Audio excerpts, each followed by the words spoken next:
Saudara-saudara yang dikasihi Tuhan, kita akan buka dari bacaan Injil hari ini. Bacaan Injil hari ini kita akan persiapkan dari Injil Yohanes.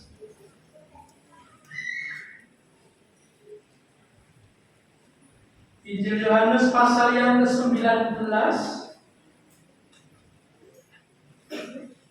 Dalam bacaan kita diajak untuk membaca mulai ayat 16 sampai dengan ayat 37. Tetapi saya akan membaca ayat 16 sampai dengan ayat 30. Ada perikop tentang Yesus disalibkan dan kemudian Yesus mati. Akhirnya Pilatus menyerahkan Yesus kepada mereka untuk disalibkan. Mereka menerima Yesus. Sambil memikul salibnya, ia pergi keluar ke tempat yang bernama tempat tengkorak. Dalam bahasa Ibrani, Golgota. Dan di situ ia disalibkan mereka, dan bersama-sama dengan dia disalibkan juga dua orang lain, sebelah menyebelah. Yesus di tengah-tengah.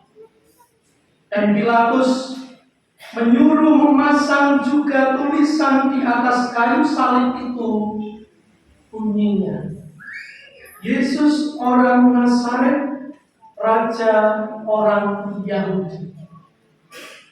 Banyak orang Yahudi yang membaca tulisan itu, sebab tempat di mana Yesus disalibkan letaknya dekat kota, dan kata-kata itu tertulis dalam bahasa Ibrani, bahasa Latin, dan bahasa Yunani. Maka kata imam-imam kepala orang Yahudi kepada Pilatus, "Jangan engkau menulis Raja orang Yahudi, tetapi bahwa ia mengatakan, aku adalah Raja orang Yahudi." Jawab Pilatus, "Apa yang kutulis tetap tertulis."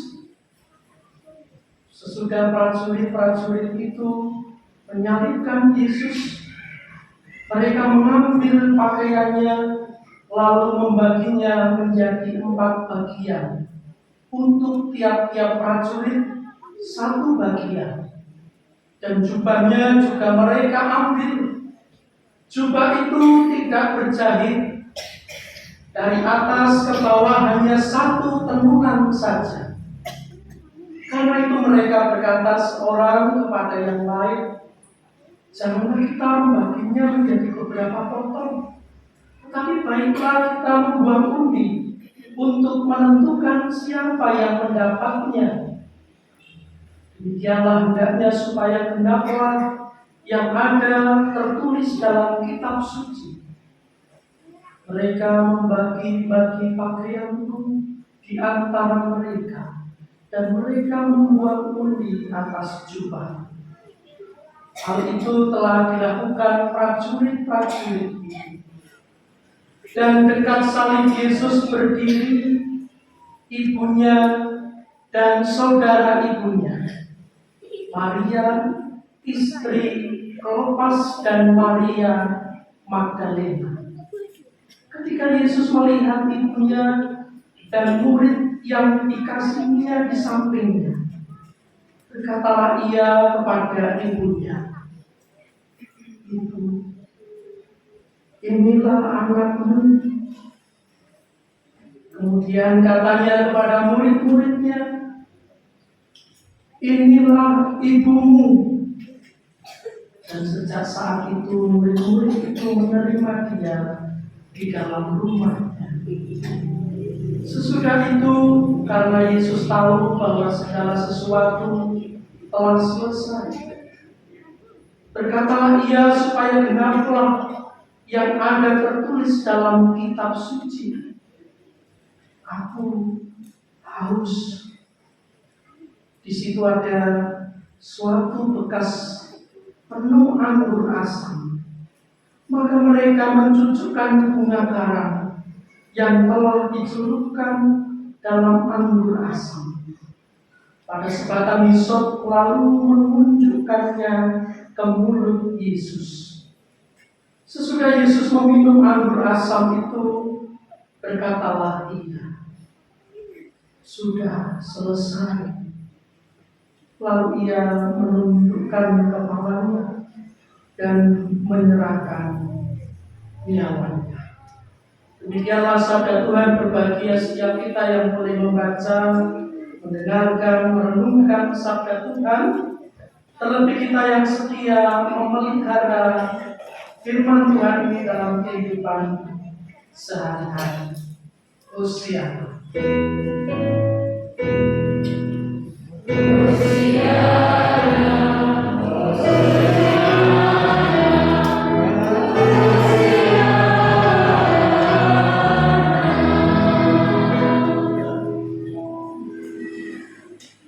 Salam saudara-saudara.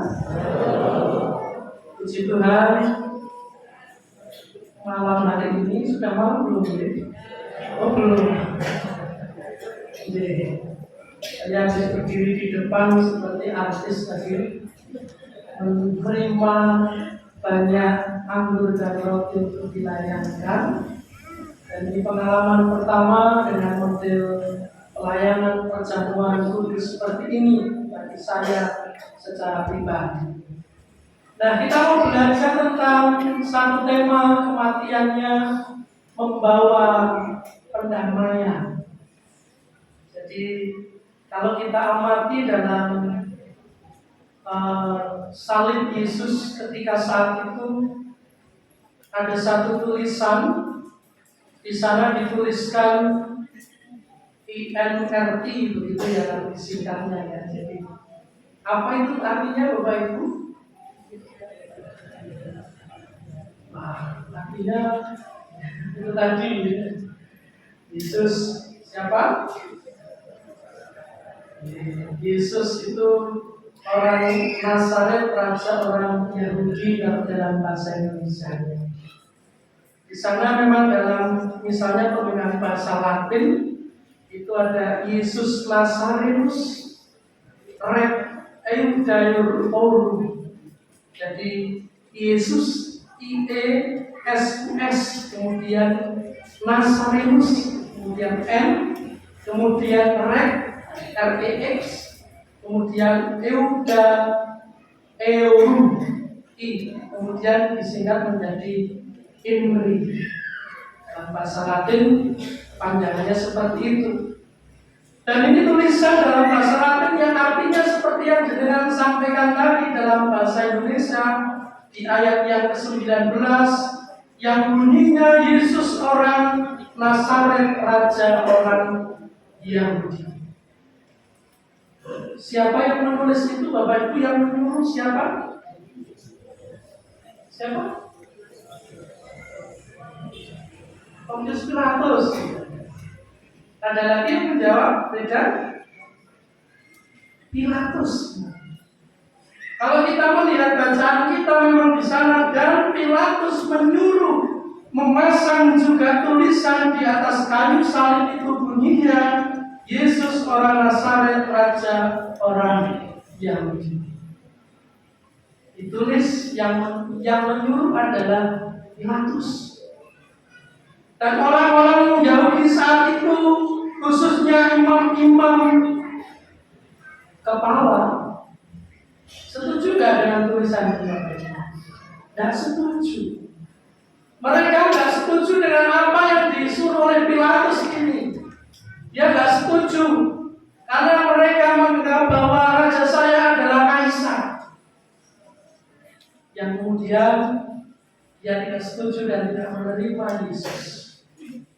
Menarik memang kisah ini saudara-saudara ketika kita mengamati ayat 19 dan 20 misalnya, di mana Pilatus menyuruh memasang tulisan itu, dan menarik bahwa Pilatus sebenarnya tidak mau menyalibkan Yesus.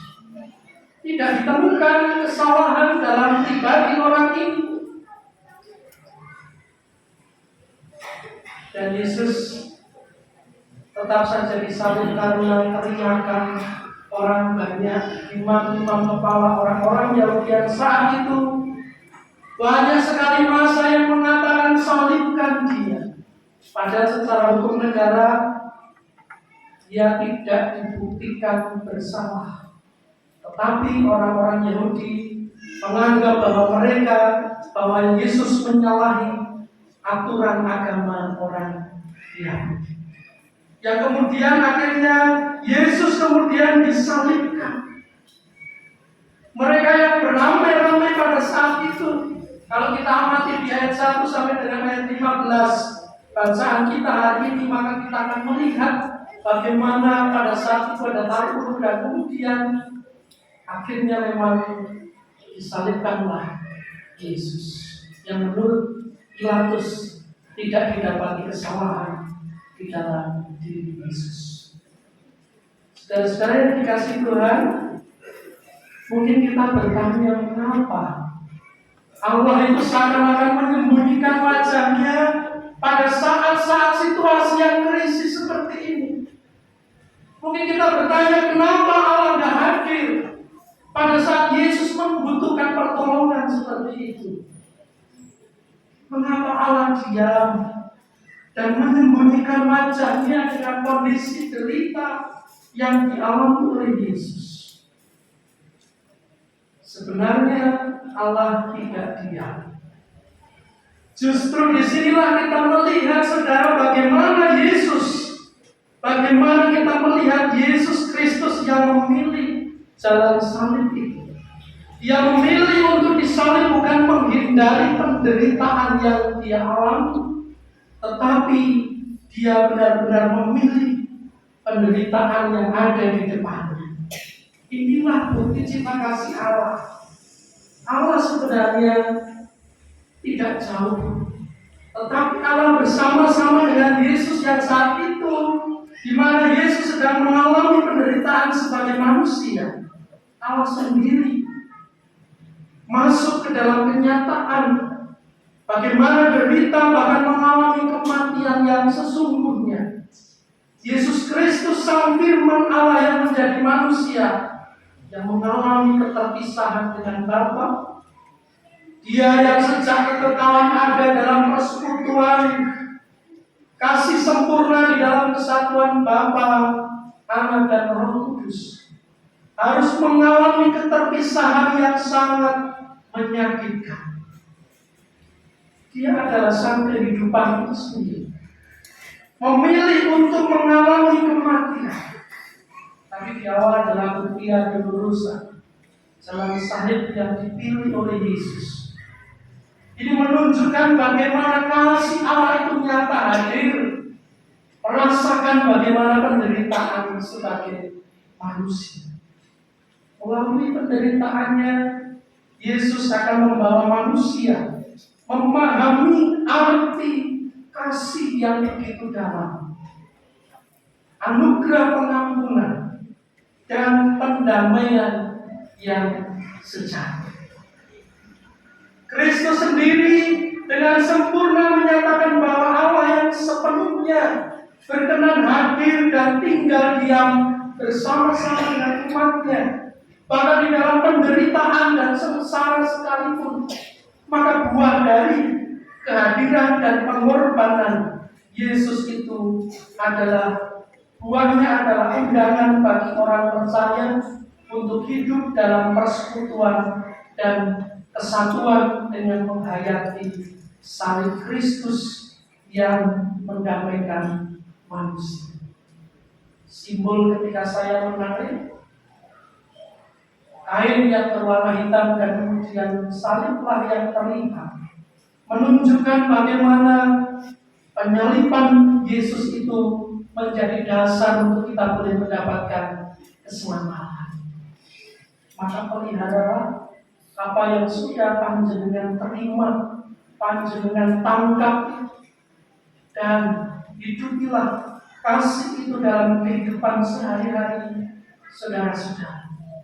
Karena penyaliban Yesus ini berulang-ulang memanggil orang yang berdosa untuk mendekat kepada Allah.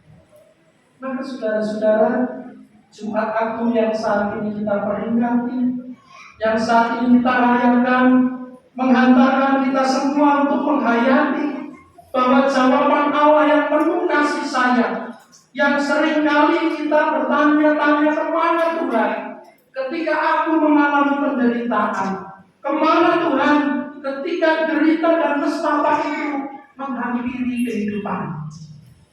Kita boleh melihat jawabannya salib Kristus. Dia lebih dulu mengalami penderitaan itu.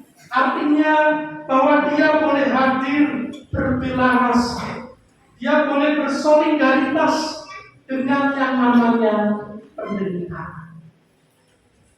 Maka Jumat Agung tidak kita memperingati kematian Sang Anak Tunggal Bapa, ingin menyampaikan berita pengharapan bagi kita, yang terkadang juga dilanda perasaan takut untuk berharap. Kalau mangsane kula panjenengan di bunga mangu, benar gak sih saya berharap kepada Tuhan? Benar akan pengharapan saya ini benar-benar berarti gak sih nanti?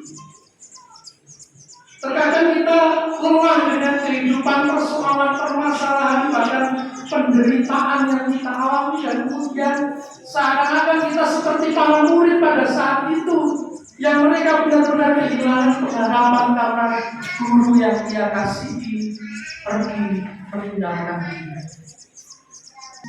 Mengingatkan kita akan kematian Yesus Kristus yang menyampaikan, saya matur tadi, berbela rasa, solidaritas Allah bagi semua insan manusia yang berdosa, yang mengalami penderitaan di dunia. Bahwa Allah sebenarnya tidak menjaga jarak terhadap penderitaan, bahkan kematian sekalipun, yang itu mendukakan kehidupan kita sekalipun. Allah tetap hadir dekat dengan kehidupan kita. Ia lebih dulu mengatakan, tetelestai, sudah selesai. Bahasa Yunani ya Bapak Ibu, bukan bahasa Jawa. Tetelestai, sudah selesai, dalam ayat 30. Itu adalah pilihan Yesus ketika Allah hadir di dunia dalam pribadi Yesus, dan kemudian menyelesaikan tugasnya sampai dengan pada kematian, penderitaan dan kematian. Sudah selesai. Dan itulah yang menjadi tugasnya. Dia sejak awal tahu bahwa dia akan mengalami peristiwa itu, dan artinya Allah itu berbela rasa, Allah itu hadir di tengah kehidupan kita, bahkan dalam penderitaan sekarang. Maka orang-orang yang menyambut undangan Allah ini berbagi tangisan dan air mata, diinspirasi oleh Kristus yang memberi dirinya untuk disalibkan, yang mendorong orang untuk hidup dalam kasih dan perbuatan baik. Maka ada satu lagu, kalau ku hidup bagimu, mataku tetap bisa menjauhkanku dari kasih-Mu. Kasih Yesus yang begitu besar sampai dia mengorbankan dirinya, menderita dan mati di kayu salib. Mari kita memandang Sang Guru itu. Sang Guru itu mengajak kita untuk mendukung dan menguatkan ketika dia dalam kondisi yang sakit saat itu, menderita. Dia melihat ibunya. Ibu, inilah anak-anakmu. Kepada para murid, Yesus mengatakan, inilah ibumu. Saling mau mendukung dan menguatkan di tengah penderitaan yang dialami. Maka jangan biarkan setiap orang itu membiarkan dan meninggalkan sesamanya dalam sengsara yang dialami. Tapi mari kita mendukung dan menguatkan satu dengan yang lain, seperti perintahnya saat perjamuan terakhir.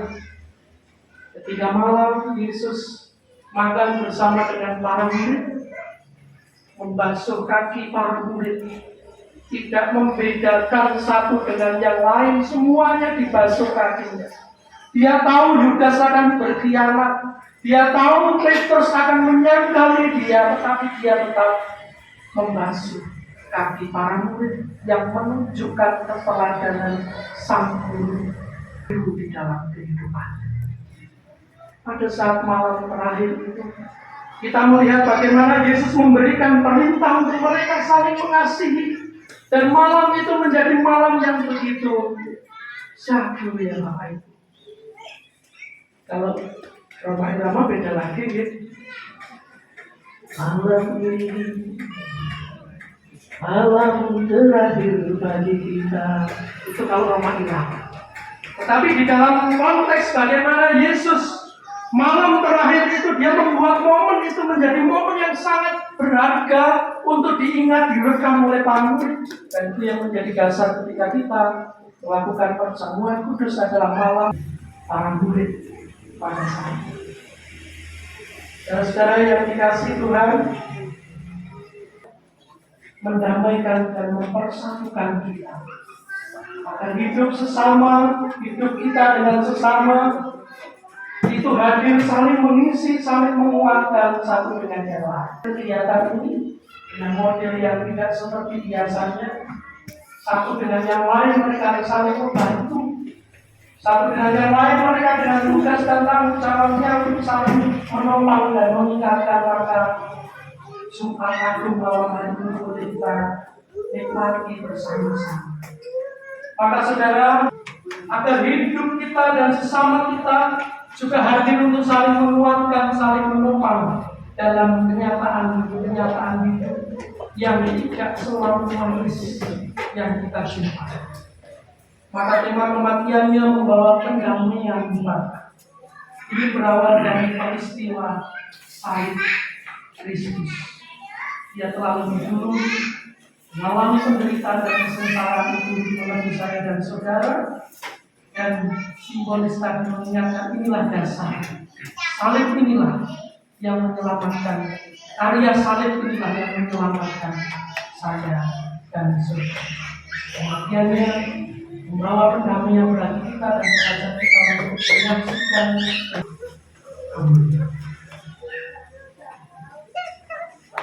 Saat ini bagi kita untuk menghayati sampai yang telah kita jalankan bersama.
Aku percaya kepada Allah yang Maha Kuasa, yang ada di langit dan bumi, dan kepada Yesus Kristus, anaknya yang tunggal Tuhan kita, yang dikandung daripada Roh Kudus, lahir dari anak darah Maria, yang menderita di bawah pemerintahan Pontius Pilatus, disalibkan, mati dan dikuburkan, turun ke dalam kerajaan maut. Pada hari yang ketiga, bangkit pula dari antara orang mati, naik ke surga, duduk di sebelah kanan Allah Bapa yang Maha Kuasa, dan akan datang ke sana untuk menghakimi orang yang hidup dan yang mati. Aku percaya pada Roh Kudus, gereja yang kudus dan am, persekutuan orang kudus, pengampunan dosa, kebangkitan daging, dan hidup yang kekal. Kita selalu ingat akan sabda yang telah kita dengar pada hari ini. Mari kita renungkan dan kita resapi akan penderitaan salib serta kematian Tuhan Yesus di dalam hati kita. Agar kita mengingat bahwa Tuhan Yesus berkorban untuk kita. Pulanglah dalam damai sejahtera dari Tuhan Yesus Kristus melalui derita kayu salib dan kasih Allah yang berkenan mengutus putranya yang tunggal turun ke bumi, serta persekutuannya dengan Roh Kudus menyertai saudara-saudara sekalian, saat ini sampai dengan selama-lamanya. Amin.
Mugi menika ndadosaken keparingipun Gusti lan kita dipun berkahi wiwit dinten menika ngantos salamilanipun. Aturaken sugeng kundur Gusti nganti. Matur nuwun.